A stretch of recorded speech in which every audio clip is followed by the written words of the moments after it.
For the past year, my life had been a total shitstorm. It's my fault. It's my fault.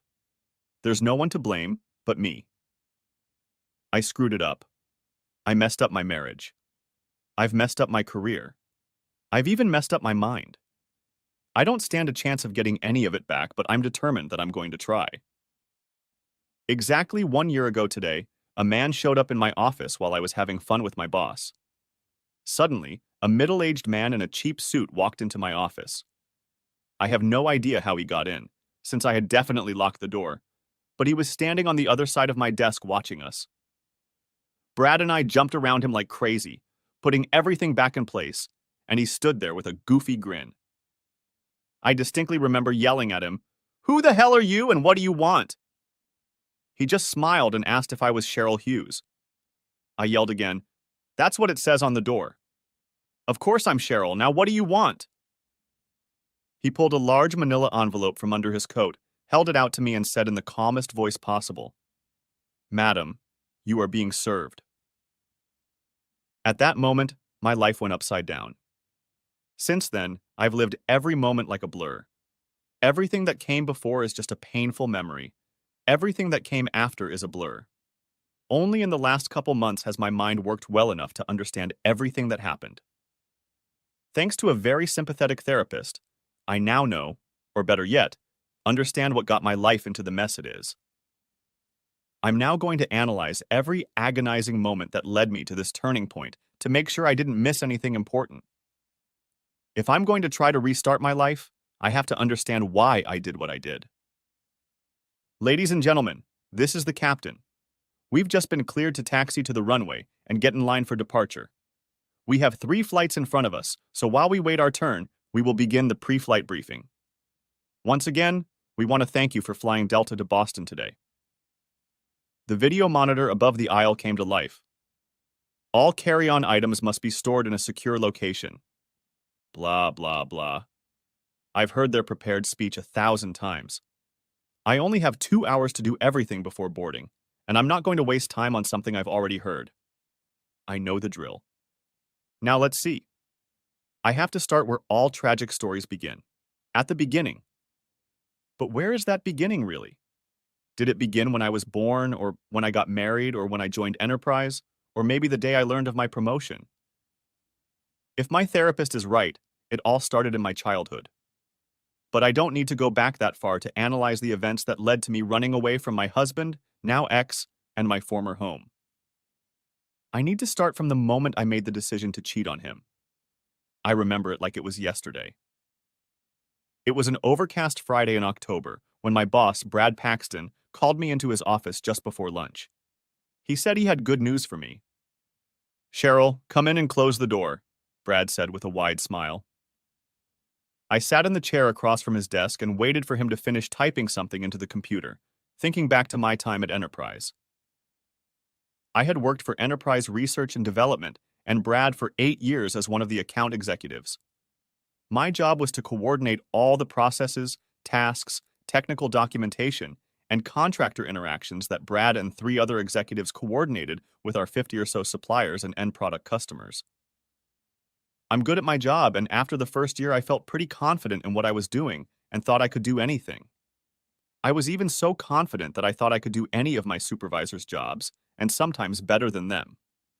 I have the education and work experience to handle their jobs. It's just that advancing in enterprise management is like trying to break through a brick wall with a marshmallow, especially for women. I set my sights on becoming the first female executive at Enterprise, and nothing was going to stand in my way. I have yet to break through the old boy network. Despite all that, I get along with everyone from the errand boy to the CEO, and I'm sure everyone likes me too. "Cheryl, I think I have some good news for you," Brad said as he leaned back in his huge executive chair. "What I'm about to tell you is being kept in the strictest confidence. Please don't repeat anything I'm about to say." So, let's begin. On Wednesday, Ambrose St. John informed the board that he intends to retire next May. This will create a vacancy in logistics for a line supervisor.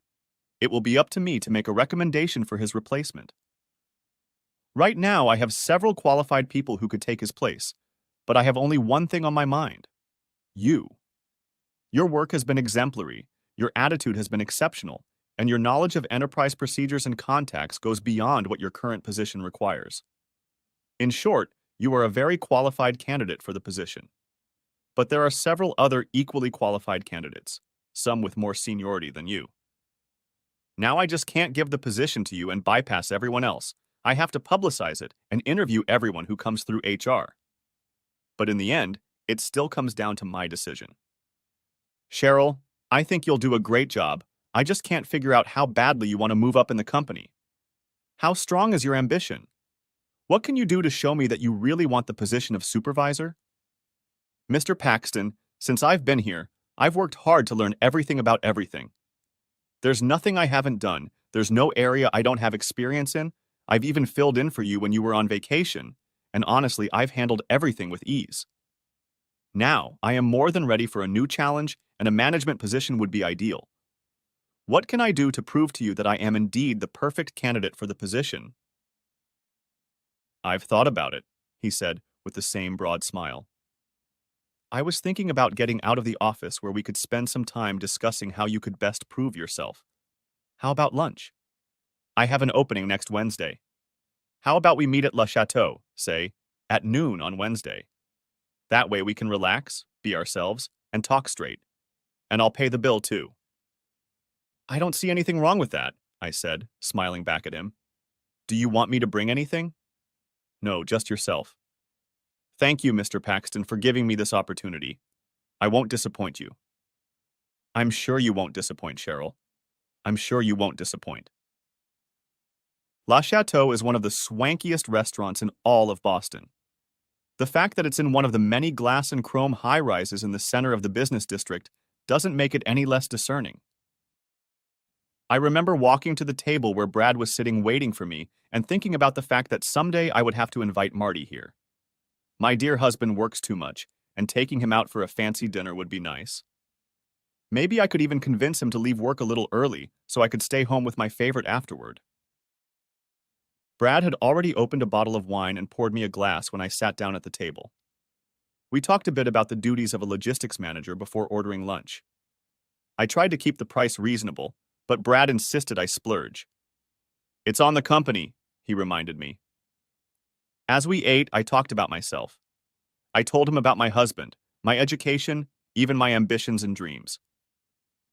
After dessert, we sat down at the table to enjoy another glass of fine Merlot, and by then, I think I had told him the whole story of my life. Cheryl, we've talked a lot today about your ambitions and dreams, but you've never once said what you're willing to do to get my recommendation. I want only the best for Enterprise, and I will recommend the best person for the job, whoever that may be. But what can you do to tilt the odds in your favor? What will you do to make you stand out in my mind? I don't know what else I can do except to show you that I'm a hard worker and... No, I don't mean the things you list on your resume. I mean personal things. Like what? I asked. I hadn't quite caught his train of thought. Well, you agreed to have lunch with me today. How about next Monday we have lunch and continue our conversation? Okay, I can do that. And I want you to think about something. Next Monday, I want you to answer this question. Are you willing to do anything I ask you to do to get this job? I mean everything. Don't answer it now, just think about it and let me know on Monday. I think the right answer might tip the scales in your favor. Just think about it, and we'll talk. Waiter, check please. It wasn't until I got back to my office that I realized what he had just asked. He said, I mean anything. I had to decide if that anything was worth Brad's risk and reward. I spent the rest of the day off work thinking about it. I thought about it all weekend too. I'm sure Marty saw how far my mood had fallen. When we had lunch on Monday, I bluntly asked if what he said was what he meant. Did your I mean everything really mean what I think it meant? I asked. Are you suggesting we meet outside of work for a little hayride? Before I answer that, I need to ask you a couple questions. Are you recording this conversation? No. Why would I do that? Okay, then who did you discuss our conversation with? No one. Okay, then I'll answer your original question. Yes, I want the two of us to get to know each other much better, on a physical level. Does that answer your question? About as good an answer as one can get, I said. And the promotion depends on that. I don't want to say it outright, but if you're good to me, I'll be good to you in return, so to speak. I leaned over and whispered in his ear. Okay, Brad, I want the job. I really want the job. However, I have a few conditions. First, we never do anything after work. No dinners, no going out together, no venturing out to some rundown motel for a couple minutes. Everything we do at work during lunch, either in your office or mine. Even though we both have floor-to-ceiling windows, no one can look in because the window glass is covered with a film that makes it look like a mirror from the outside. We each have a desk, a couch, and a lock on the door. It will stay in our office and nowhere else. Secondly, absolutely no one will know about it. I mean no one. Thirdly, when I say it's over, that will be the end of it. If I think of any other conditions, I'll let you know. I agree, he whispered back. I think we should set up a regular Wednesday lunch meeting to discuss your progress. Say, every Wednesday at noon in your office? Okay, just remember to lock the door when you come in. And off it went. On Wednesday, my life ended. Brad and I had just started our status meeting. Suddenly, a man in a cheap suit walked through the door. I'm pretty sure I locked the door, but he walked in. The man just stood in front of my desk with a small smirk on his face. What the hell do you want? I shouted at him. Are you Cheryl Hughes? Was all he said. Of course I am. That's what it says on the door. Who are you and what do you want? He handed me a large manila envelope. I stared at it for a long time, then took it. Madam, you are being served, he said. He walked away with the same smirk on his face. I sank heavily into the chair. Brad stood next to me with a goofy look on his face. I opened the envelope and pulled out the papers. On top was a petition for dissolution of marriage. I was so stunned I couldn't speak. Brad reached out and tried to take the papers from my hands, but I recoiled. I tried to hold on to them, but the two of us scattered them across the table. There were a few pictures there too, face up. They showed my office, me, and... Carefully, I took one picture in my left hand, the other in my right. I looked at them and my whole life flashed before my eyes. In one of the pictures, I was showing my middle finger, holding it out to the phone. How the hell did he manage to... I never finished the sentence. I knew where they were coming from. I turned to look out the window. I saw another huge glass and chrome building on the opposite side of the street and realized that whoever had gotten those pictures had taken them from there. I ran over to the window, putting my hands to the glass and looking at the building across the street. I'm sure anyone who looked back at me would have seen the look of absolute horror on my face. At that moment, I realized that my life was over. My phone started ringing. I froze. I knew exactly who was calling. Not wanting to hear the voice on the other end, I slowly walked to the phone. Hello, I said with a sob. Tell Brad to leave, Marty growled. I sank back into the chair, holding the phone to my ear and resting my chin on my chest. Brad, get out. It's my husband. He started to say something nonsensical, and I jumped up and yelled at him. Just get the hell out. He knows all about us, asshole. If I were you, I'd get out of here and run as far away as possible. Marty may be an accountant, but he can kick your ass from here until Sunday. Now get out. When he left, I sat back down and turned my chair to face the window. I sat there waiting for Marty to say something that would put me out of my misery. He said, Cheryl, if our marriage has any chance of surviving, you must listen carefully and do what I say. No arguments, no hesitation. You have one chance and one chance only. Do you understand? Yes, I understand, I said through my tears. I'm not kidding, Cheryl. You only have one chance to save everything. Are you sure you understand? Yes, I wheezed. Okay, now here's what's going to happen. First, you're going to quit your job. Second, you're going to file a lawsuit against each of your 4 lovers and against Enterprise as a whole. Third, you're going to explain to me why. I stammered and sat there, sobbing silently. I was silent for a very long time. Finally, I realized I had to say something. I chose the wrong thing to say. But Marty, I have a lot invested in the enterprise. I'm about to become the first female manager of... Hello? Marty? Hello, are you there? He hung up. I dropped the phone and flew to the window, screaming and pounding on the glass. I can't tell you how long I pounded on the window before I fell to the floor and sobbed. I had ruined everything. Marty knew I was cheating on him and was going to divorce me. Oh my God, what have I done to him? I just laid on the floor and sobbed. Nah, I don't know how long I cried until I heard a knock on the door. I wiped my face as best I could and went to open it. There stood Ambrose with the most hateful look on his face I had ever seen, and behind his back I could see everyone in the office looking at us. You stinking bitch, he hissed at me. He then punched me in the face, knocking me to the floor. When I looked up, Tom and Brad grabbed his arms and dragged him out of my office. I was just sitting on the floor rubbing my cheek when one of the customer service executives reached up to close the door. Good job, slut, she said with a smile. I'm definitely getting a promotion now. See ya. How does everyone already know about my divorce papers? What was going on? I didn't realize anything except that Marty knew and was throwing me out. I started crying again and went back to my desk. I tried to call Marty back, but his phone had switched to voicemail. I tried calling probably a dozen times, but he didn't answer any of them. I left him only one message. Marty, I'm so sorry. I'm so sorry. I'm so sorry. I'm so sorry. I'm so sorry. Please call me back and talk to me. I messed up big time and I need you to talk to me. Please call me. I'm desperate, Marty. Please call me back. He didn't call back. As I sat at my desk crying in anticipation of his call, I saw the flashing incoming email icon. A new message had arrived. Hoping it was from Marty, I quickly opened it. It said, "Watch what's going on in your office right under your nose." There was also a video attached. I clicked on the video and the screen changed to an image of me and Brad. I couldn't move my hand to press stop. I froze with the horror of what I was watching. I slid off the chair onto the floor and sobbed. When the two guards came in, I didn't hear them anymore.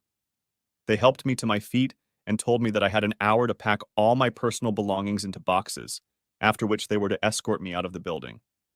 They also handed me an envelope with a letter of dismissal. Somehow, through tears and sobs, I got all my things packed. As I was putting my things in boxes, I thought, 9 years of hard work and dedication at Enterprise went by in an instant with nothing but a slap on the wrist from one of my managers. I screwed up not only at Enterprise, but also in my relationship with Marty. I needed to pack everything into the car and get back to his house. I needed to talk to him and explain everything. Maybe I had a chance to save my marriage. Marty was gone. He had moved out a lot of his clothes and personal belongings and left me alone. There was a note from him on the kitchen table.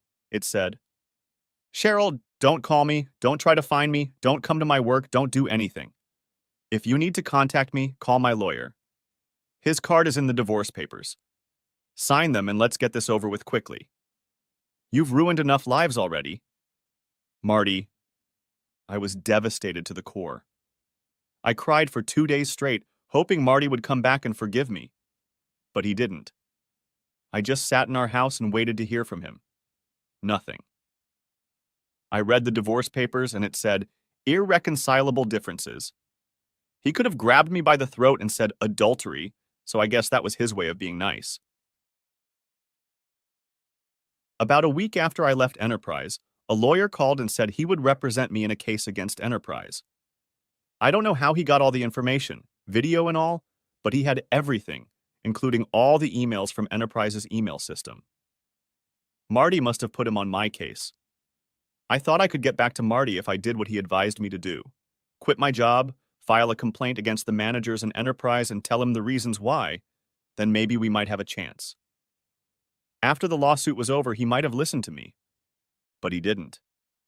The lawyer was good at what he did. I told him everything and answered every question about every intimate detail of our dates. He sued each of the men in Enterprise for $1 million. After several meetings and one in-person meeting with Enterprise's lawyers, we came to a settlement. They gave me a little over $100,000 to, as they so eloquently put this sordid episode in the past. Enterprise fired 3 managers and Ambrose resigned, which was also part of the settlement agreement. After it was over, I called Marty's divorce attorney and told him I quit my job and sued Enterprise. Since I had done everything Marty wanted me to do, I asked when we could meet and talk. He simply asked, "Why did you put Marty on the phone too?" That question made me hysterical again. I couldn't say anything and hung up. I called him 3 more times, and each time he asked the same question, and each time I broke down. Eventually, I gave up. After a month of being alone, I called my cousin in Cincinnati and told her my problems. She said I should come and live with her and look for a new job there. Things had fallen apart in Boston, so a fresh start would be good for me. I pondered her words for a week before I signed the divorce papers and packed my bags. I left everything to Marty. I only took my clothes and a few memorabilia. Everything else I left behind. On the kitchen table, I left Marty a note with parting words and a request that he call me at my cousin's number. He never called. I spent the first month alternately crying and contemplating suicide. One day I hit rock bottom and tried to end my life. Rachel found me and called an ambulance. They pumped my stomach and saved my worthless ass. While I was in the hospital, I had to see a psychiatrist. We talked about what I had done to get to this point in my life. She said she had heard it all before and recommended me to another psychiatrist who specializes in grief counseling. She said that divorce is just as devastating as the death of a loved one, and grief counseling would do me a lot of good. So I started talking with him twice a week. Eventually, I realized my act and decided that I didn't really want to die. I wanted to live again, but to live with Marty. My therapist helped me develop a plan to get my head in order, to understand why I did what I did, and how to try to get my life back with Marty. But he was very careful when he said I might never get it back. Deep down, I knew he was right, but I had to try. 4 months after leaving Boston, I received a final judgment of divorce. I received a lump sum of $100,000 when the property was divided, and a check for that amount was enclosed. I received no alimony, no part of Marty's business or his pension. I agreed to let Marty sell the house and split the profits. 2 months of psychotherapy seemed like a waste of time as I stood gazing sadly at the remnants of my former life. And here I sit, looking at the ground, at 35,000 feet, going over my screwed-up life in my mind. I've made some huge mistakes, but I've also come a long way in understanding their causes and can guarantee they will never happen again. Hopefully, when I get to Boston, there will be someone there who will listen to my story and sympathize with me. Maybe I can get my life back. Maybe he'll love me again. But maybe he won't. Part 3. Ladies and gentlemen, this is the captain speaking to you. We're about 10 minutes into the flight from Logan International Airport, and I've turned on the seatbelt sign, so please return to your seats and... Wait, when did I fall asleep? The last thing I remember was the woman in the middle seat asking me if I was okay. It was embarrassing. I didn't even realize I was crying. I tried to smile when I lied to her that I was fine, but I don't think she believed me. She handed me a tissue, looked at me with a kind look and said, "Whatever problems we have in this life, God is watching over us. Just talk to him." That was something new. Sure, I've talked to a therapist, but all I got was a bunch of stuff about low self-esteem, insecurity, and narcissistic tendencies. Maybe it wouldn't hurt to have a little talk with him?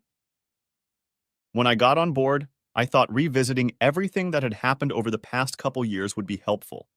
But all I did was slap myself in the face again with all the bad decisions I had made, all the lies I had told, and all the pain I had caused. At 35,000 feet, the suffering was as intense as it had been a year before. I relived the worst time of my life and came to the conclusion that I didn't need this. I thought I could find something I didn't already know, something to help me prepare for another encounter with Marty. But I didn't find anything. Everything was the same as before. I'm a liar. I'm a liar. And I've ruined the lives of a dozen or more people. Why? Because I wanted to be a big executive. I wanted to be important. I wanted to be somebody. And now I'm nothing. I'm Cheryl Smith. I used to be Cheryl Hughes, but I blew it. One of the terms of my divorce was to never use my married last name again, so I had to change it to Smith. I think that hurt me more than anything else. I didn't need alimony. I didn't need our apartment. I didn't even need our savings. All I wanted was Marty. But it was never meant to be. I had hurt him too much, and nothing I could say, no apology, no excuse, no justification, no explanation could cauterize the wound in his heart. I had completely destroyed the man I loved, and myself at the same time. I rented a car and headed west on Highway 90 toward my old home in Waltham. I'd taken this route to and from Boston 1,000 times, but this time it seemed strange. I wasn't driving home, but to my former home, the place where my ex-husband lived, where my former life had been lived. A chill ran down my spine. I felt like a stranger in a strange land. I also felt a stray tear fall onto my chest. With good traffic and luck, the trip would only take 30 minutes. Traffic was good, and luck was on my side. Plus, Saturday morning traffic was usually pretty busy unless Boston College had a football game in the afternoon. I pulled up to my old house 25 minutes later, but I couldn't move. I froze behind the wheel of my rental car, too scared to do what I had traveled 1,000 miles to do. I sat there for a very long time, thinking about the first words I would say to Marty. "Hey, Marty, surprise!" No, too flippant. "Hi, Marty. Judging by the look on your face, you're surprised to see me." No. His expression might not be surprise, but fear or worse, hate. "Hey, Marty. Before you slam the door in my face, I want you to know that I came all this way to apologize to you." Not bad, but don't give him an excuse to slam the door in my face. "Hi, Marty. I'm here to apologize for everything. May I take a moment of your time to talk to you?" Oh well, I'd have to make do. I should have spent my time on the plane thinking about what I was going to say to him, not reliving all the shit I'd done to him. I took a deep breath and walked to the door. Everything looked the same, except the azaleas on either side of the walkway were gone. I had given them to him when we moved into this house. He always loved those azaleas. The beautiful white blooms in the spring always made him smile, and when he smiled, I smiled too. I pressed the doorbell and waited nervously. "Yes?" a man said, opening the door. It wasn't Marty. "Where's Marty?" The man who opened the door was tall and thin, and appeared to be wearing only a plaid robe and slippers. He smiled a half smile and looked at me with some apprehension. "Who's at the door, Josh?" Another man, a little heavier and also in a plaid robe and slippers, came up behind the first and put his hand on the taller man's shoulder. "Can we help you?" the second man asked. I didn't know what to answer. I expected Marty to stand there and even had an opening line prepared, but instead the two middle-aged men, who looked like they had just gotten out of bed, looked at me like I was some kind of lunatic. I, I'm looking for Marty Hughes," was all I could squeeze out of myself. "Oh, Mr. Hughes moved out about 4 or 5 months ago," the other man replied. "When exactly, Josh?" The first man, that was Josh's name, replied, "Over 6 months now, he moved in just before Christmas. Remember, we moved in after New Year's, and the house was empty for a while." "That's right," the second man said. Once again, my mouth and mind didn't want to work together. I just stood there with my mouth open. A few seconds passed, but I stammered, I, I'm looking for Marty Hughes." The two men smiled and said in unison, "You already said that." They turned to each other, laughed loudly, and hugged each other. I felt my cheeks grow hot. "I'm sorry," I said, embarrassed. "I'm his wife. Well, I used to be. I came here to talk, and I used to live here. Yeah, we heard about you. Oh, sorry, I didn't mean it the way it sounded," Josh said. Randy, what did the real estate agent say? Randy, the other man, replied, She said the former owners were getting divorced and selling the house as part of the property division. She didn't go into details, saying only that it wasn't amicable. Yeah, I'm sorry to hear that, Josh said. Would you like to come in? Maybe have a cup of coffee and look around. We've changed a lot of things and it looks amazing now. No, thanks. I think I'd better be going. You wouldn't happen to have a new address for Mr. Hughes, would you? Both men looked at each other puzzled. No, I don't think we have one, Randy replied. We've never met Mr. Hughes. We've only worked with his real estate agent. I'm sorry.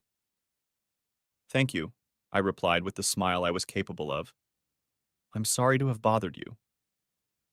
I turned and walked back to my car. When I got to my car, another tear ran down my chest. I drove off with no idea of my destination. I ended up at a little restaurant that Marty and I used to go to often. I sat there drinking coffee and contemplating what to do next. Marty sometimes worked Saturdays, so I might be able to catch him at the office. His office was downtown, not that far from where I worked when I lived here. I hurriedly finished my coffee and headed back towards the airport in downtown. I had to drive past my former place of employment, and I felt anxious about being there. The last time I had been on that street was when I met with Enterprise's lawyers about my lawsuit. I was very upset at the time and don't remember the meeting very well. I do, however, remember the names the lawyer called me and how I was floored by each one. I parked in the parking lot next to Marty's office and walked into his building. I don't think he's up there, the elderly security guard said. But you can go upstairs and check. The door was locked, and I could see through the glass part of it that there was no light on. I noticed something else too. It used to say M. Hughes, CPA, on the door, but now it said Hughes and Associates. I wondered what that meant. I got back in the car, pondering where to look next. I didn't feel like doing it, but I knew someone on his staff could tell me where he was. If anyone knew, it was Mandy. Her name and address were still listed in my phone book as Marty's contact at work. I entered her address into the car's GPS and drove off. As I drove, I had a glimmer of hope. Mommy, there's someone at the door! A girl dressed in a football uniform called out. I waited the longest until Mandy came out onto the porch and quietly closed the door behind her. What the hell do you want? She growled at me, bile dripping from every word. I'm looking for Marty, I replied softly. I came to talk to him, to apologize. When I got to our house, he wasn't there anymore. I came here knowing you knew where he was. Do you have his address? Yes, I have his address, but it will be more than a day in hell before I give it to you. How dare you show your face in these parts again? What's the matter? Didn't you cause enough pain and suffering last time you were here? Come back to see if you can finish the job and completely destroy it? There's no way I'm letting you hurt that man again. He's done with you. He moved on. You're just a bad memory, a nightmare that pops up every now and then to remind him how lucky he is that you're gone. Just go. Crawl back under the rock you crawled out of. She turned and walked away into the house, slamming the door in my face. All hope of finding Marty was gone. As I drove away, I cried, really cried, loud and hard. I had to pull into a fast food parking lot to try to recover. I couldn't drive and sob at the same time. I must have filled 3 or 4 napkins before I calmed down enough to realize. The people sitting at the tables outside were looking at me. My body was still shaking and I couldn't think straight, but I slowly began to come to my senses out of desperation. I heard a knock on the window of the car next to me. I rolled the window down a little. Are you okay, miss? Asked a gray-haired man. I snorted and wiped my nose again. I'll be fine, I replied. I just had a really bad shock, that's all. I'll be fine in a few minutes. Thank you for your concern. The man walked over to one of the tables and sat down next to a little boy, about 9 or 10 years old. He continued to watch me out of the corner of his eye, but then turned his attention to the little boy. His son, or maybe his grandson, I thought. They were so cozy together. So happy. Shit, I said under my breath. Marty's dad. I knew exactly where to go next. Marty's dad would probably help me get in touch with Marty. Marty's dad and I had always been friends, even through the divorce and everything. I quickly typed his address into the GPS and rushed away. The drive was a little over an hour. I knew the way without the GPS, but I wanted someone to tell me what to do and which way to turn. My mind wasn't working very well at that point. When I pulled up to his house, I was in for a big shock. There was a big white "for sale" sign hanging right in the middle of the yard. I got out of the car and walked to the door. Hanging on the front door handle was a real estate agent's lockbox and a note that read, "Call Ash Real Estate if needed."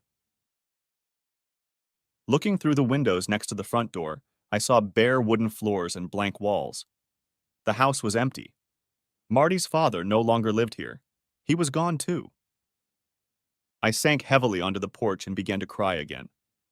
Most of my tears had already fallen after visiting Mandy, but still, some new ones found their way out. This trip in search of the man I still loved was proving to be a failure. At every turn, I was rebuffed. Marty might as well be on the moon if I couldn't find anyone to tell me where he was. I couldn't take it anymore and started looking around the neighborhood. Across the street lived an elderly woman working in the garden. Maybe she would know something about Marty's father. "Mr. Hughes died 3 months ago," the old woman said from the other side of the old fence. "Just after New Year's, I think. He had a heart attack and died right there in his driveway. I understand he was under a lot of stress for some reason. He probably just succumbed to the pressure. It's sad. He was a nice man, quiet but sweet. His son and daughter and their friends cleaned the house. They are good people, just like their father. Much of what was in the house they gave away to neighbors. They gave me a very nice set of porcelain figurines and his gas grill. It's sad. Very sad." I walked to my car in a daze. Luckily, no cars were passing by, or I might have left too. My trip had come to an end. I had flown 1,000 miles to talk to the only man in the world I had feelings for, and I couldn't find him. At every turn, I failed. I could have gone home. Then I gave up. On my way out of town, I stopped by the cemetery where Marty's father was buried. I wanted to pay my respects and say goodbye. I loved Marty's father. He was a kind and wise man. He was the one who advised me to seek counseling, to find a therapist and ask for help. I knew he already had a grave waiting for him next to his beloved wife Beverly. I walked up the hill and saw his name embossed on the dark granite headstone. I couldn't cry. I had no tears. Now that I wanted to cry, I couldn't. I made a promise to myself that when I got home, I would have a long talk with God. As I stood looking at the grave, I saw a white wicker basket full of flowers leaned against one side of the headstone. It also had a card attached to it. I picked up the small card and read it. "We miss you with all our hearts. Love you always. Brenda and Marty." The flowers were from Marty and his sister, and the handwritten inscription on the card was from a local florist. The florist was on the way out of town, so if I stopped by and asked nicely, they might be able to give me Marty's address. That was my last hope. The young man at the flower store got $100 richer, and I got Marty's address. For the first time in days, I smiled. I knew where Marty was. I was going to see him after all. I had given up too soon. The GPS navigator led me down the road, and I followed it, knowing I would see him. The trip took an hour and a half, judging by the clock on the dashboard, but in my mind it was minutes. I stopped in front of the address the florist had given me and saw a pretty white bungalow with blue shutters. On the porch were 2 wicker rocking chairs and a small wicker table. The lawn was neat and the bushes around the porch were trimmed. The mailbox out front said Hughes, and I knew I had found it. There was a driveway by the house, but no car. Terrified to think he wasn't home, I went to the door and knocked. Nothing, no answer, he wasn't home. I stood there for ages. There was no answer. I was crushed. For the 100th time that day, I sat down and cried. So close, I lamented. but I was determined to wait for him. If he wasn't home by dark, I would go and find a place to sleep for the night and come back in the morning. Until then, I was going to sit in his rocking chair and wait. After an hour or so, I got bored and started walking around the house. Everywhere I saw Marty's touches. Two azalea bushes from our old house stood proudly in the middle of the rocky backyard garden. In the center of the garden stood an antique sundial that read, "Grow old with me, the best is yet to come." Marty said this Robert Browning quote was his favorite romantic saying.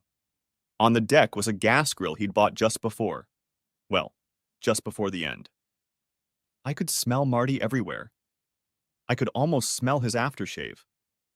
I was standing on the same grass he was. I was breathing the same air, enjoying the same sunlight. It was wonderful. But Marty wasn't there. I had to be patient. I would see him eventually. I walked up to the porch again and froze, looking around. The house and the whole neighborhood looked exactly like the one Marty had talked about buying when we decided it was time to have kids. The color of the house was perfect. The front gardens were perfect. The other houses in the neighborhood were perfect. Even the little kiddie park on the next street was perfect. It was exactly as Marty described it. His perfect place to start a family. This was supposed to be our home when we had kids. But, it wasn't our home. It was his home. I was no longer a part of his life. A while later, I wandered into a small children's park and sat at a small table made in the shape of a giant green turtle. I thought about all the things Marty and I had talked about when we had kids. He had so many plans and knew exactly what he wanted. He even knew how many kids we were going to have. 2, a boy and a girl. I think he even had names picked out already. But I ruined everything with my ambition and stupidity. Now we'd never have children together, never have a little house in the suburbs, and we wouldn't live happily ever after. But if Marty came home and I explained to him how sorry I was and how much I still loved him, maybe he would forgive me. Then maybe we would have lived happily ever after. This time the tears were enough. I sank down on the table, wrapped my arms around my head and cried. Deep sobs burst from my chest. I stared into the bottomless pit and sobbed. And for the 100th time, I wanted to die. Without Marty, my life had no meaning. Oh God, my heart ached. In the midst of all my tears, I felt a hand on my shoulder. I wiped my eyes with my sleeve and turned around. There he was. Marty was standing behind me with his hand on my shoulder. He had a sad smile on his face, but he was there for me. I jumped up from the small table, threw myself around his neck and hugged him like he could fly away at any moment. I cried on his neck. I repeated his name over and over. I told him how much I missed him and how much I loved him. He just put his arms around me and let me cry on his neck. And that's when I saw the others. There were 3 women standing at the edge of the small park. I recognized Mandy and Adriana, but I didn't know the young Asian woman. All 3 stood with their arms crossed over their chests, and if looks could kill, I was already on my way to the afterlife. Hey, Cheryl, Marty said in my ear. Do you want to come in? I just clung tightly to him, afraid to do anything to break the spell. I'd found him again, and I wasn't going to let go. Never. Come on, he said. Let's go inside. He released my arms from his neck and took my hand in his. Slowly, he began to walk up the hill toward the others, pulling me along behind him. We walked to his house hand in hand, with the others following some distance behind. No one said anything. When we entered the house, he let go of my hand and told me where the bathroom was. I realized I hadn't gone to the bathroom since I left the airport. There, I took a moment to wash my face and apply fresh makeup. I looked pretty bad after a full day of crying. He was standing outside the door when I came out. Let's go out on the deck, he said quietly. I have a lot to tell you, and I'm guessing you didn't come all this way for my cooking. You probably want to talk about something we never talked about. I think the time has come. Let's go. 3 women were working in the kitchen preparing something to eat when we walked by. No one said anything to any of us.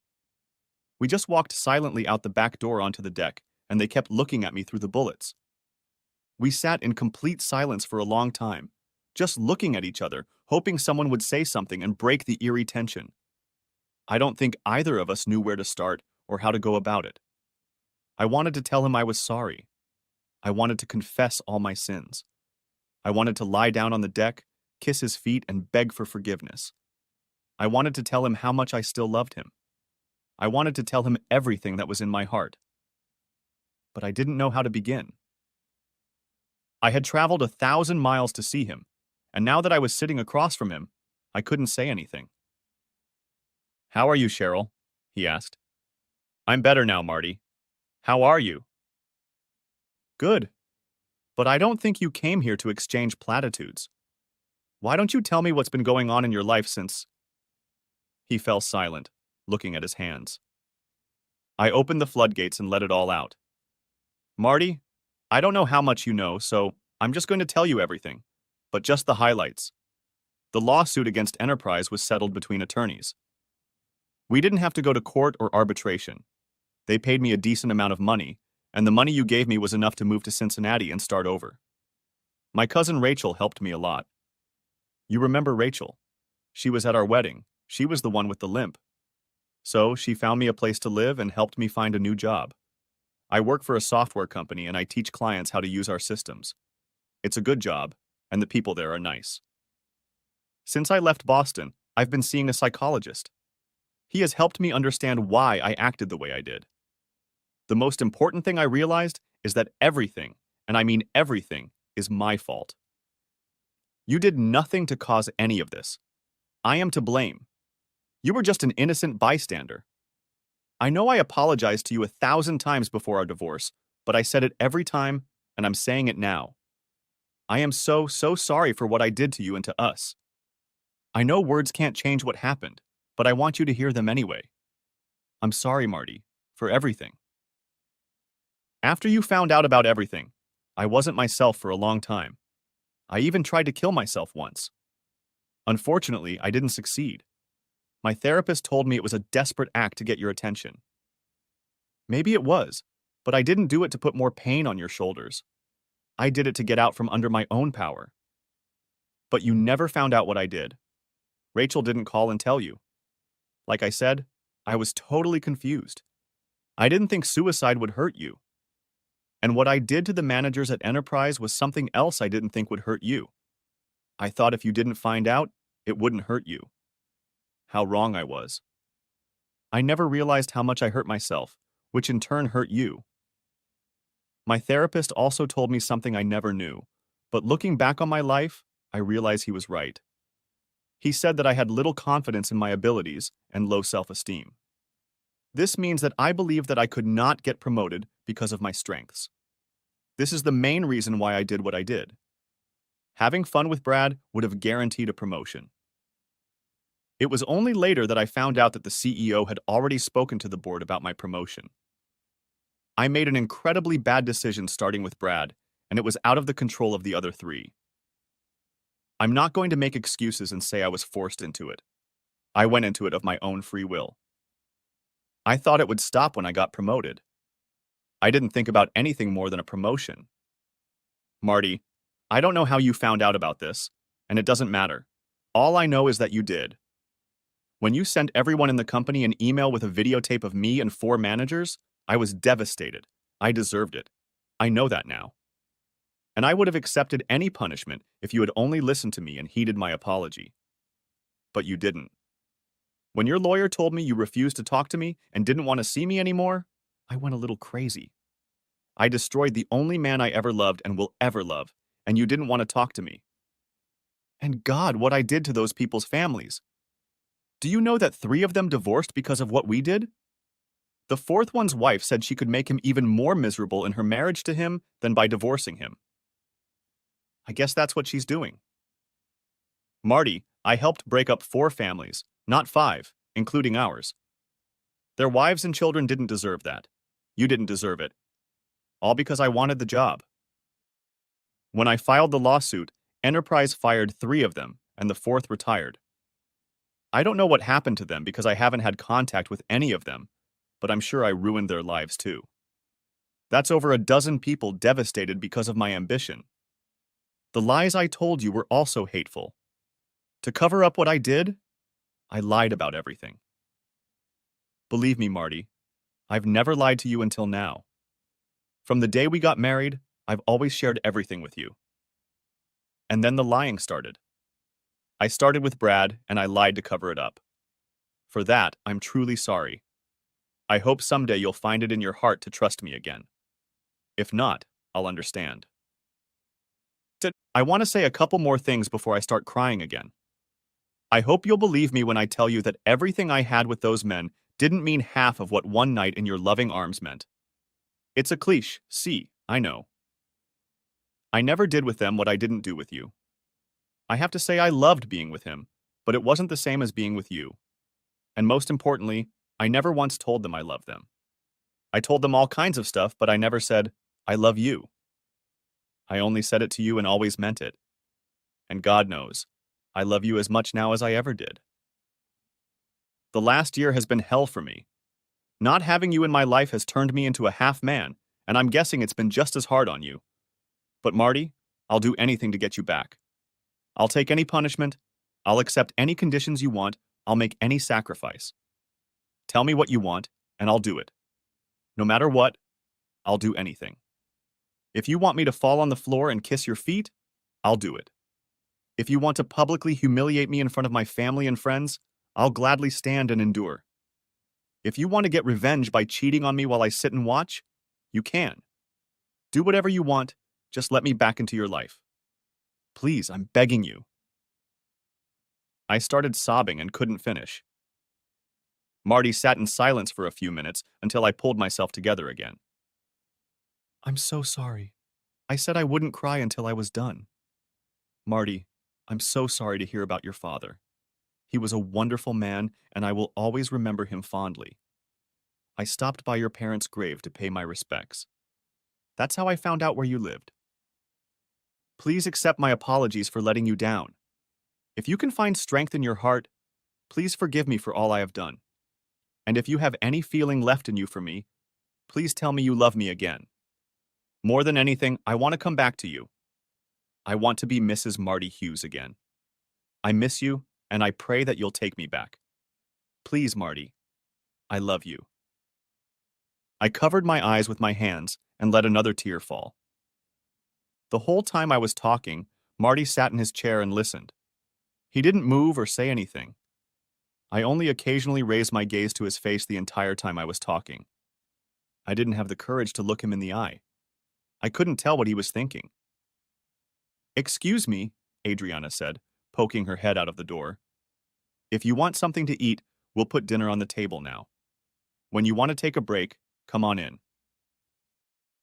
Just as quickly as she had appeared, she disappeared. Don't you want to take a break? Asked Marty. We can grab a bite to eat if you want. I'd realized a while ago that I hadn't gone to the bathroom since I'd left the airport, and now I realized I hadn't eaten anything either. I'd like to clean up a little first if that's okay with you, I said, wiping a tear from my cheek. Marty walked me to the bathroom again, and then to the dining room. When we walked in, I saw that there were already 5 people sitting at the table. A tall, red-haired man and a slightly intimidating-looking girl with black hair and lots of piercings and tattoos joined the 3 women as Marty and I talked outside. As we all sat and ate in silence, everyone studied my every move, waiting for I don't know what. Dinner was a living hell. I wanted to hear Marty's story and sat there playing with my food, hoping he would tell me he loved me too. Waiting for him to say he wanted me back was agony. After dinner, everyone took the dirty dishes into the kitchen and just stood around in awkward stillness. When Marty excused himself to go wash the dishes, the atmosphere in the group changed. Mandy and Adriana cornered me by the refrigerator and faced me nose to nose. Mandy glared at me and said, I want you out of here as soon as you say what you came here to say. I told you that I won't let you do anything to hurt him, and I mean it. If I have to drag your slutty ass back to the trailer park you came from, by God, I will. After Mandy finished, Adriana joined her. Yeah, bitch. If that man sheds a single tear because of something you said or did today, I will find you and stomp your sorry ass into the ground. Marty is our friend, and we don't want him to get hurt any more than he already has. Pleading for forgiveness and asking him to love you again will hurt him even more. He is in a better place now and has moved on. Forget about him and come home. You left him. Eddie. I looked back and saw the other three standing there watching. The one with the piercings was smiling at me in a way that gave me goosebumps. I wanted to run away and hide, but then Marty came back and saved my hide. Cheryl, let's go back outside and finish our conversation. I'll get us something to drink. I walked out the door and stood on the deck, watching everyone through the window. At one point, the little Asian girl said something to Marty, and he smiled. It was the first smile I'd seen on his face in a very, very long time. I missed him far more than I could have imagined. It pained me to see someone else put it on that face. Marty brought 2 bottles of water, and as we returned to our seats, he began. Cheryl, I appreciate your candor in talking today about what's been going on with you since everything fell apart. I sense a change in you. Maybe you've grown up. Maybe you've faced your demons. Or maybe you've really realized the consequences of your actions. Whatever the case, I want to ask a question that I really need an honest answer to. Then I'm going to tell you about myself. After that, we can talk about us. Cheryl, my attorney asked you a simple question several times that you were unwilling or unable to answer. He said that each time he asked, you only threw a tantrum. I don't want to hurt you, but I need an answer. Without one, I think this conversation is over. Okay? There you go. Why did you point your finger at the phone and at me when you hung up after talking to me when you were with those guys? I knew he would insist on answering that question, and I think I was now ready to tell him. Marty, I've done a lot of stupid things in my life, but I think the one where you stubbed your toe on me was probably the stupidest, at least the rudest. My therapist and I have talked about it a lot, and now I can tell you why I did it. There's no easy answer here, and it's not just one thing, but the main reason I did it was because I was trying to convince myself and the man who was with me at the time that you were a rotten, worthless husband. I thought that if you treated me badly, I wouldn't feel guilty about cheating on you. Well, I was wrong. I felt so damn guilty every time I touched one of those guys. I thought that if you acted angry, it wouldn't be my fault. Once again, I was wrong. I was the bad guy in the story, and you were just an innocent bystander. In retrospect, those are stupid thoughts, but that's what I was thinking. Pointing my finger at you, I was saying that you didn't matter, but the one who was with me did. It was a brazen lie, and it really hurt my ass. I never wanted that. I didn't want you to back off. It was just a bullshit play to cover up my guilt. I'm sorry I did it, and I'm even more sorry you saw it. I apologize for doing it at all. I watched Marty's face as he digested my explanation. Every word I said was the unadulterated truth. I was just playing. I meant no disrespect to him. I thought it was harmless at the time. But I couldn't be wrong. Okay, I understand what you're saying. You did it to reduce your guilt. I can understand that. Cheryl, I believe you're being honest with me right now. The truth is, that little act hurt me more than anything else. I think it's what made any chance of reliving what you did impossible. I still have flashbacks of how you did it, and it still hurts like hell. And that's why you don't want to talk to me, because I didn't answer that question? Well, yes, but only partly. I guess I used it as an excuse not to talk to you. I was so angry that I didn't want to do or say anything that would hurt either of us, and I certainly didn't want to go through all that pain again. It took my friends a long time to get me to the point where I could talk about you. Seeing you here today is hard enough. We leaned back in our chairs and took a sip of water, each to catch our breath. Okay, Cheryl, as you do, I'm going to tell you an abbreviated version of my life over the past year. When I hit the enter button on the computer and sent out all those emails with videos of you and your lovers, I was furious. The kind of furious I had never been in my life. I could have killed someone, and that someone could have been you. Mandy said I looked calm on the outside, but inside there was a giant volcano erupting in my heart. I wanted to hurt you. Hell, I wanted to hurt everyone. I knew I'd destroy everything you'd built through your work, but I didn't care. Taking away what you loved was the best revenge I could think of. And yes, that included me.